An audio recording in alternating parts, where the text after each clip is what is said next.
Yo, this is the Scarcity Studios YouTube channel. Please don't forget to like, comment, share and subscribe. And our sponsors at Alpha Claims and Hire Birmingham, the leading and best accident management company.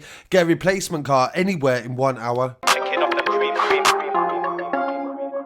All this Fendi and Supreme, getting bands with my team. Run it up off the Zans, run it up off the lean. Skeet skirt in the pot, checking chicken off the cream. Got dotties and max big glocks with the beam. I really appreciate you joining me today, and these stories come from Spain. Thank you to everybody that watched the story I did on Spanish narcos as well. That's nearly got 100,000 views. And I always like to give the bigger picture, and as law enforcement has revealed during lockdown, Spain is one of the main routes for European drug importation in the world. And the civil guard, the Spanish police, have focused this week on trying to arrest the gangs that are laundering the money, because making the money has never been the problem for the gangs. Because due to taxes and things like this, it makes it much harder for gang members to be able to launder their money effectively. In a series of raids carried out by the police on June the 20th, in Operation Panaceto, they dismantled, they said, a criminal organisation that laundered money that was made from drug trafficking, and 20 people are under investigation and 7 people were arrested in Sevillian towns. The operation began after 4,000 marijuana plants was found in June last year. They believe they've laundered millions of pounds via companies over a 10-year period. And the investigation, they say, took 9 months, and they detected the organisation used various techniques to launder the money that they obtained illegally. They used fake companies and invested in real estate owned by the criminal organisation. They even bought businesses through a shell company owned by one of the leaders of an organisation. They paid under market value for certain buildings that they believe they may have used intimidation to obtain. They said they acquired a company with 200 hectares of land and they're valued at 1.2 million for £300,000. They said there's another technique they used called smurfing that consists of depositing small amounts of money into bank accounts whose holders are members of the organisation. And during this period of the investigation, money totaling £1.5 million was detected as being distributed.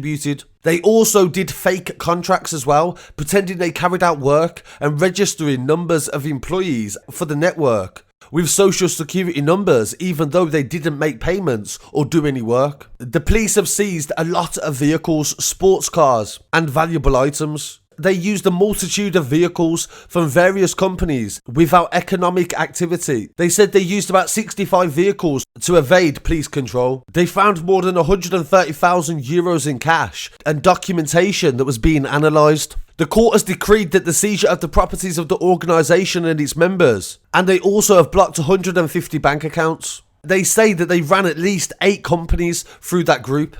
Agents belonging to the Economic Crimes Group have investigated them with the Judicial Police and the Seville Command, and this investigation will be ongoing for a considerable amount of time. In another phase of the operation, they raided and arrested a gang that they believe is responsible for debt collection. They say again they laundered their money for a construction business that was linked to the fitness world in the area. And they also had lieutenants in the gang that were actually football hooligans known as ultras.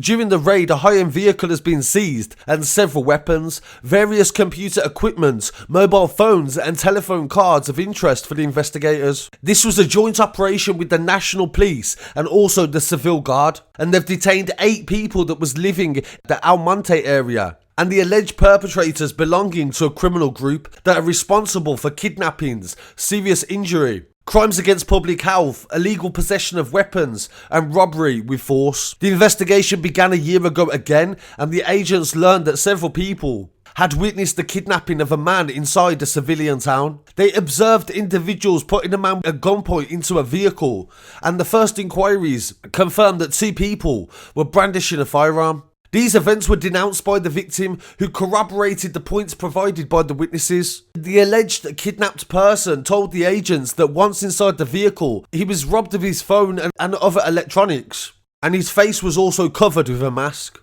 This shows the severity of the gangs in Spain as well, and of course, to be able to control any sort of pipeline of drugs through the world, you have to be willing to use brute force. In the third raid that the police done, they say that they've arrested members of the criminal organisation and also seized a lot of vehicles. Police say that they bought damaged vehicles and stole similar cars to supplement the data of the first in the stolen one. A large number of vehicles have been seized, in addition to an abundance of documentation relating to them as well.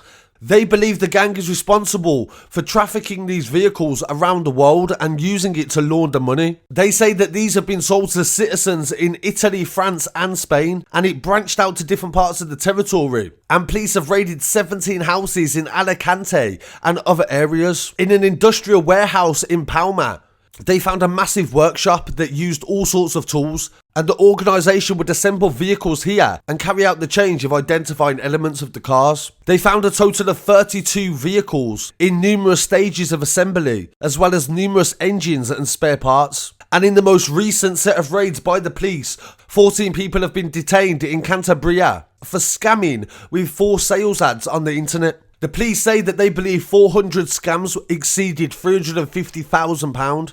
And the group was actually based in Santander, the area the bank is named after. And they took advantage of people and used them as mules in order to obtain bank details and identities. They did not hesitate to use violence either. So this is just a brief update of what's going on in Spain, and I'll definitely be back with some more news very shortly. Please don't forget to check out our website at scarcitystudios.com, and don't forget to like, comment, share and subscribe. Peace.